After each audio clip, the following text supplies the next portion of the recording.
दोस्तों, आज हम आपको एक मनहूस महिला की कहानी बताएंगे जिसने हर महिला को पश्चाताप किया। सभी ग्रामीणों की चीखें बाहर आ गईं। हर कोई हैरान और चिंतित था। एक मनहूस महिला एक जानवर कैसे बन गई? अल्लाह ने उसके साथ ऐसा क्यों किया? अल्लाह पाक ने उसे इस क्रूर महिला के अपराध के लिए ऐसी भयानक सजा दी। तो चलिए शुरू करते हैं। इससे पहले कि आप पहली बार हमारे चैनल पर आएं, फिर बोधि सोच YouTube चैनल की सदस्यता लें और बेल आइकन को चालू करें ताकि आप पहले आने वाले वीडियो की अधिसूचना प्राप्त कर सकें और आप इसका लाभ उठा सकें। चलो शुरू करो। आज की कहानी प्यारी है। प्रिय दर्शकों, चलो दोस्तों को देखते हैं। बगदाद शहर में एक और सुंदर युवक हुआ करता था जिसकी सुंदरता सभी ने प्रशंसा की थी। बचपन में इस लड़के के माता पिता की मृत्यु हो गई। मस्जिद की मौलवी ने उसे उठाया था। जब वह बड़ा हुआ तो उसने कमाई शुरू कर दी। उसके घर में एक छोटा तोता था। वह युवक अपने घर में कुरान का पाठ करता था और तोता पास करता था। धीरे धीरे उस तोते ने कुरान के छंदों को भी सीखा और उन्हें अपनी जीभ के साथ प्रदर्शन करते थे। वह तोता थोड़ा बात करता था। अल्लाह के युवा इस तोते को हमेशा सच बोलने के लिए सिखाते थे। अल्लाह वह पसंद करता है जो सच बोलता है। उसके घर के पास तवाइफ का एक घर था। वह तवाइफ बहुत सुंदर था। एक दिन इस तवाइफ के चाचा ने इस तवाइफ को बताया कि पूरा गांव आपकी सुंदरता के बारे में पागल है, लेकिन एक युवा व्यक्ति है जिसने कभी भी आपकी ओर नहीं देखा। वह बहुत पवित्र और सभ्य व्यक्ति है। वह सीधे मस्जिद से घर और घर से मस्जिद तक आता है। उसका अपना रास्ता है।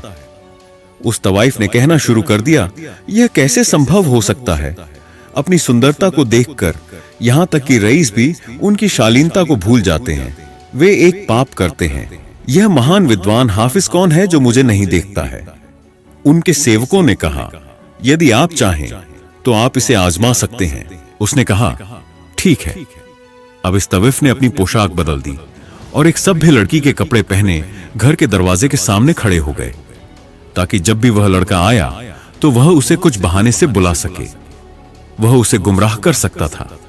जब भी वह लड़का प्रार्थना करने के लिए आया तो वह उसे कभी नहीं देखता।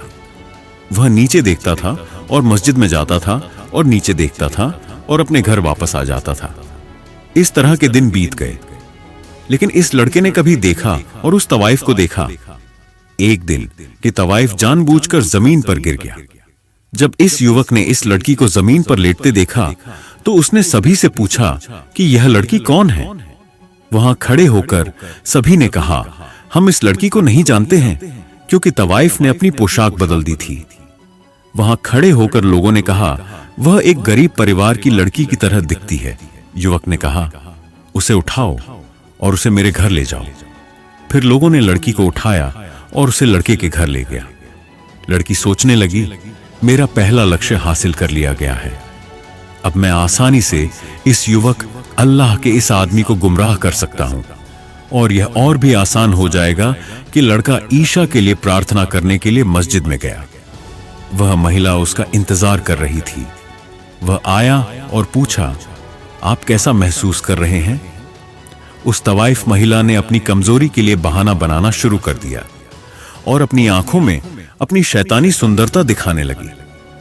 इस तवाइफ महिला ने सभी प्रकार के तीरों को गोली मार दी, लेकिन वह अल्लाह के युवक को फंसाने में विफल रही। वह थक गई और सोचने लगी कि अगर कोई बूढ़ा आदमी था तो भी वह भी मेरे पीछे आ जाएगा। मुझे नहीं पता कि यह किस मिट्टी से बना है। मुझे कोई संकेत नहीं समझता। अल्लाह के उस युवक ने उससे पूछा, आप इस दुनिया में कौन हैं? आपकी माँ और पिता कहां हैं? आपका घर कहां है? उसने कहा, मेरे पास इस दुनिया में कोई नहीं है। और वह रोने लगी। जब अल्लाह के उस युवक ने यह सुना तो वह बहुत दुखी था और युवक ने उस लड़की से कहा, तुम मेरे लिए एक अविवाहित महिला हो और तुम्हारे लिए मेरे साथ रहना सही नहीं है। जब इस तवाइफ महिला ने यह सुना तो उसने कहा, मैं कहां जाऊंगी? उस युवक ने कहा, आप आज रात मेरे साथ यहां रह सकते हैं, लेकिन आपको सुबह जाना होगा। यह सुनकर वह सोचने लगी कि उसे पाप कैसे बनाया जाए, लेकिन फिर भी वह थकी हुई थी और हर तरह से असफल रही। सुबह में अल्लाह के उस युवक ने मौलाना से परामर्श किया कि एक गरीब महिला मेरे घर में रह रही है। मैं बहुत चिंतित हूं, मुझे क्या करना चाहिए? मौलाना ने कहा, अगर उसके पास इस दुनिया में कोई नहीं है और वह एक अविवाहित महिला है तो आप उससे शादी कर सकते हैं। एक दिन आपको उससे शादी करनी होगी। वह युवक वापस आया और उस लड़की से कहा कि मौलाना कह रही है कि मुझे आपसे शादी करनी चाहिए। यह सुनकर वह घबरा गई और सोचने लगी कि मेरा उससे शादी करने का कोई इरादा नहीं है। मैं उसे गैर कानूनी बनाना चाहता हूं। वह अपनी पत्नी नहीं बनना चाहती थी। महिला ने उस युवक से कहा, मुझे सोचने के लिए कुछ समय दें, मैं आपको सुबह बताऊंगा। वह पूरी रात सोचती रही, मुझे क्या करना चाहिए। फिर उस महिला ने फैसला किया, उसे झूठ बोलो, आखिरकार मुझे यह जवान आदमी मिलेगा। जब मेरा काम हो जाता है तो मैं उसके घर से भाग जाऊंगा। सुबह में उसने इस युवक से कहा, मैं आपसे शादी करने के लिए तैयार हूं। यह सुनकर वह युवक बहुत खुश था। अल्लाह पाक ने मुझे एक असहाय व्यक्ति के लिए समर्थन बनने का मौका दिया और इस तरह एक महिला की जान भी बचाई जाएगी। उसने मौलाना को फोन किया और उसकी शादी कर ली। हर कोई युवक की शादी से बहुत खुश था। उसकी शादी हो गई। वह युवक अल्लाह की पूजा करने वाला था। कुछ दिन बीत गए जब उस महिला का दिल प्यार से भर गया। उसने कहा, मुझे यहां से दूर जाना चाहिए। मैं यहां कैसे रह सकता हूं? मैं उस दुनिया में वापस जाना चाहता हूं, लेकिन मैं उस युवक से शादी कर रहा हूं। मैं उसकी पत्नी हूं। उस असहाय महिला ने अपने सेवक को एक संदेश भेजा, जिसे मैं यहां से छोड़ना चाहता हूं। कुछ व्यवस्था करें। नौकर उसके पास आया और कहा, तुम उसकी पत्नी बन गए हो, आप यहां से कैसे छोड़ सकते हैं? आपने ऐसा क्यों किया? इस असहाय महिला ने कहा, मैं उसकी सुंदरता में इतना पागल हो गया था कि मैं किसी तरह से उसका अपमान करना चाहता था, क्योंकि उस युवक ने भी मुझे नहीं देखा था। तो मैं और क्या कर सकता था? मुझे उससे शादी करनी थी, लेकिन अब मुझे यह पसंद नहीं है। मैं यहां से छोड़ना चाहता हूं। नौकर ने उसे तलाक देने के लिए कहा। उसने कहा, नहीं, मैं उसे तलाक नहीं दे सकती, क्योंकि वह बहुत अच्छा आदमी है और वह मुझे कभी तलाक नहीं देगा। उसने कहा, मैं ऐसा सभ्य आदमी नहीं हूं। क्यों नहीं? मैं उसे मार डालूंगा। उसने अपना जीवन याद किया, जहां अमीर लोग मेरे पास आते थे और मुझ पर हजारों दिनार खर्च करते थे। मैं उसके साथ नहीं रहना चाहता। उसने नौकर से कहा, मुझे जहर दो ताकि मैं उसे मार सकूं। जब नौकर ने यह सुना तो उसने जहर की व्यवस्था करना शुरू कर दिया। नौकर ने उसे जहर दिया और जब अल्लाह का आदमी रात में घर आया तो असहाय महिला उसके पास आई और कहा, मैं तुम्हारे लिए भोजन लाऊंगा। जब वह भोजन पाने के लिए गई तो उसने भोजन में जहर मिलाया। अब तोता, जो उसके घर में रहता था, वह सब देख रहा था। तोता चीखने लगी, मुझे बचाओ, मुझे बचाओ। अल्लाह का आदमी उसके पास आया और कहा, तुम आज इतना क्यों चिल्ला रहे हो तोता? फिर उसने कहा, मुझे बचाओ, मुझे बचाओ। यह सुनकर वह बहुत हैरान था। उसने खाना खाया और अपनी पत्नी को बताया, मैं सोने जा रहा हूं, मुझे तहज्जुद के लिए उठना है। जब आधी रात थी तो वह दर्द में था। उसने अपनी पत्नी से कहा, मुझे पेट में दर्द है, मुझे लगता है कि कोई मुझे पेट में चाकू मार रहा है। असहाय महिला ने कहा, मुझे लगता है कि आपने कुछ बुरा खाया होगा। अल्लाह के आदमी ने कहा, मेरा समय निकट है। आप एक काम करते हैं, मास्टर को फोन करते हैं और उसे ले आओ। और उसके सामने उसके पति की दर्द में मृत्यु हो गई। असहाय महिला ने उस पर ध्यान नहीं दिया। अल्लाह, उस युवक ने मरते समय कालिमा शहादत का पाठ किया और उसकी जान बच गई। और वहां तोता चिल्ला रहा था, मुझे बचाओ, मुझे बचाओ। महिला ने तोते से कहा, चुप रहो या मैं तुम्हें भी गला घोंटूंगी। उसने अपने सेवक को जल्दी से यहां आने के लिए एक संदेश भेजा। उसका सेवक आया और उन्होंने घर के आंगन में एक गड्ढे खोद लिए और उसे वहां दफन कर दिया। और दिल खुश था कि मेरी जान बच गई, अब मैं स्वतंत्र हूं। उसके बाद असहाय महिला अपनी मां के पास गई और वहां एक पाप किया। सम्मानित दर्शकों, अल्लाह ने उसे जीवन दिया। अगर वह चाहती तो वह अपने पापों का पश्चाताप कर सकती थी। वह अपने पति की तरह एक पवित्र और पवित्र महिला बन सकती थी। अगर वह चाहती तो वह अपनी जान बच सकती थी, लेकिन उसने अपने हाथों से अपना जीवन बर्बाद कर दिया। वास्तव में उसने अपने पति को जहर दिया और उसे मार डाला। वह अब एक वेश्या थी, लेकिन अब वह एक हत्यारा भी बन गई थी। जब यह फज्र प्रार्थना का समय था, तो मौलाना साहब ने प्रार्थना का नेतृत्व किया और देखा कि उनका छात्र कई दिनों तक प्रार्थना करने के लिए नहीं आया था।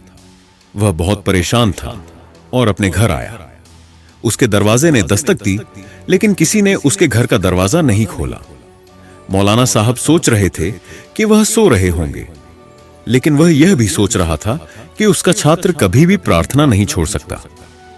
मौलाना साहब तब वापस चले गए जब यह फज्र प्रार्थना का समय था और देखा कि उनका छात्र अभी तक प्रार्थना करने के लिए नहीं आया था। उसने किसी को भेजा, लेकिन उसने यह भी कहा कि वह दरवाजा नहीं खोल रहा है। यह शाम तक चला। ईशा के बाद मौलाना साहब ने सोचा कि उसे खुद जाना चाहिए। जब मौलाना साहब गए तो उन्होंने दरवाजा खटखटाया, लेकिन कोई नहीं आया। लेकिन तोता अंदर से चिल्ला रहा था, मुझे बचाओ, मुझे बचाओ। मौलाना साहब ने समझा कि कुछ गलत था। उसने पूरे पड़ोस को इकट्ठा किया और दरवाजा तोड़ दिया। जब उसने दरवाजा तोड़ दिया और अंदर चला गया, तो उसने देखा कि घर खाली था। तोते के अलावा उस घर में कोई नहीं था। वहां सभी ने सोचा कि पति और पत्नी कहीं बाहर चले गए हैं। यह तहज्जुद का समय था। मौलाना साहब ने बेचैन महसूस किया। उन्होंने अपनी पत्नी से कहा, मुझे लगता है कि मेरा छात्र मुश्किल में है, वह किसी परेशानी में है। उसकी पत्नी ने कहा, नहीं, वह नवविवाहित है, शायद पति और पत्नी कहीं बाहर चले गए हैं। मौलाना साहब ने कहा, वह मुझे बताए बिना नहीं छोड़ सकता। उसकी पत्नी ने कहा, चिंता मत करो, सो जाओ। मौलाना साहब अपने बिस्तर पर गए और सो गए। लेकिन मौलाना साहब ने एक सपने में देखा कि उसका छात्र रो रहा था और वह खून बह रहा था। मौलाना साहब जाग गए और अपनी पत्नी को सपना सुनाया। उसने कहा, आप बार बार सोच रहे हैं, यही कारण है कि आप ऐसे सपने देख रहे हैं। मौलाना साहब ने दूसरी रात और तीसरी रात को सपना देखा कि उसका छात्र उसी कपड़े में खून बह रहा था और रो रहा था। मौलाना साहब ने उठकर एब्लेशन का प्रदर्शन किया और पढ़ाई शुरू कर दी। जैसा कि मौलाना साहब कुरान के छंदों को पढ़ रहे थे, उनके रहस्य का खुलासा किया जा रहा था और उन्हें अपने घर जाने और देखने के लिए कहा गया था। मौलाना साहब बहुत चिंतित थे कि उन्हें अपने घर का संकेत क्यों मिल रहा है। मौलाना साहब ने कुछ लोगों को लिया और अल्लाह के साथ उस युवक के घर गए। उसे देखकर तोता फिर से रोने लगा। जब जमीन खोदी गई तो वह पीड़ा में था। वह यह भी कल्पना नहीं कर सकता था कि उसका प्रिय छात्र इस हालत में उससे मिलेगा। उसे दफनाया भी नहीं था। मौलाना साहब ने सोचना शुरू कर दिया कि कौन क्रूर है जिसने उसे मार डाला और उसे इस तरह दफन कर दिया। लेकिन अल्लाह की प्रकृति को देखें। उसका शरीर ऐसा था मानो उसे सिर्फ दफनाया गया हो। उसका चेहरा प्रकाश से चमक रहा था। उसे देखकर मौलाना साहब ने अपना सिर पकड़ लिया और जमीन पर बैठ गई और रोने लगी। मौलाना साहब ने देखा कि उनकी पत्नी वहां नहीं थी। सबसे पहले उन्होंने अपने छात्र की अंतिम संस्कार प्रार्थना की पेशकश की और उनके अंतिम संस्कार की व्यवस्था की। हर कोई चिंतित था कि इस युवक को किसने मार डाला। मौलाना साहब अपने घर आए और अपने छात्र को याद करते हुए रोने लगे। मौलाना साहब की आवाज दर्द से भरी थी। तोता बहुत चुपचाप सुन रहा था। उन्होंने महसूस किया कि तोता अपने जीवन के बाकी हिस्सों के लिए बोलने में सक्षम नहीं होगा, लेकिन अल्लाह पाक ने उसे बोलने का मौका दिया। उन्होंने कहा, वह महिला एक अत्याचारी और क्रूर थी। वह उससे शादी करना चाहती थी। वह यहां एक भैंस के रूप में आई थी। उसने यहां सभी को बेवकूफ बनाया। उसने एक युवक से शादी की। जब उसका दिल भर गया, उसने उसे जहर दिया और उसे मार डाला। अब वह फिर से व्यभिचार और व्यभिचार के लिए चली गई है। यह कहने के बाद तोता चुप हो गया। मौलाना साहब तोते को अपने घर ले गए और उसे वहीं रखा। इसके बाद मौलाना साहब कुछ लोगों के साथ अत्याचारी के घर गए। मौलाना साहब गुस्से में चिल्ला रहे थे जैसे कि वह महिला को मार डाले। वह उसे बाहर आने के लिए कह रहा था। मौलाना साहब नहीं चाहते थे कि मौलाना साहब की आवाज सुनी जाए। मौलाना साहब ने कहा, हाँ, मैं उनके शिक्षक और उनके पिता हूं। आप उस अत्याचारी को बाहर बुलाओ जिसने मेरे बेटे को बहुत कुछ किया। मौलाना साहब ने कहा, उन्हें इसके लिए दंडित किया गया है। जिस रात उसने अपने पति को मार डाला और व्यभिचार के लिए उसके घर आ गई, अचानक उसका शरीर बदलने लगा और उसका शरीर एक बंदर की तरह हो गया। हमने उसे एक कमरे में बंद कर दिया है क्योंकि हम उसका चेहरा देखने से डरते हैं। फिर अल्लाह, इस महिला ने अल्लाह के साथ जो कुछ भी किया, मैं भी उसके साथ था और मेरा चेहरा भी बदल रहा है। मुझे लगता है कि मैं भी उसकी तरह बन जाऊंगा। मुझे माफ कर दो और इस युवक से मुझे क्षमा करने के लिए कहें। अल्लाह ने हमारी दुनिया बनाई है। मौलाना साहब ने कहा, अल्लाह ने आपको इस दुनिया में अपनी सजा दी है। अब मैं क्या कर सकता हूं? मेरा बेटा मर गया है, लेकिन आपकी पत्नी हमेशा के लिए एक बंदर की तरह हो गई है। अल्लाह, मैं अल्लाह से हमें बुराई से बचाने और हमें अच्छे काम करने का अवसर देता हूं। आमीन। इस तरह के इस्लामी वीडियो देखने के लिए हमारे चैनल की सदस्यता लेना और हमारे परिवार का हिस्सा बनना न भूलें। एक और वीडियो के साथ मिलते हैं। तब तक अपना ख्याल रखें। हर हर महादेव।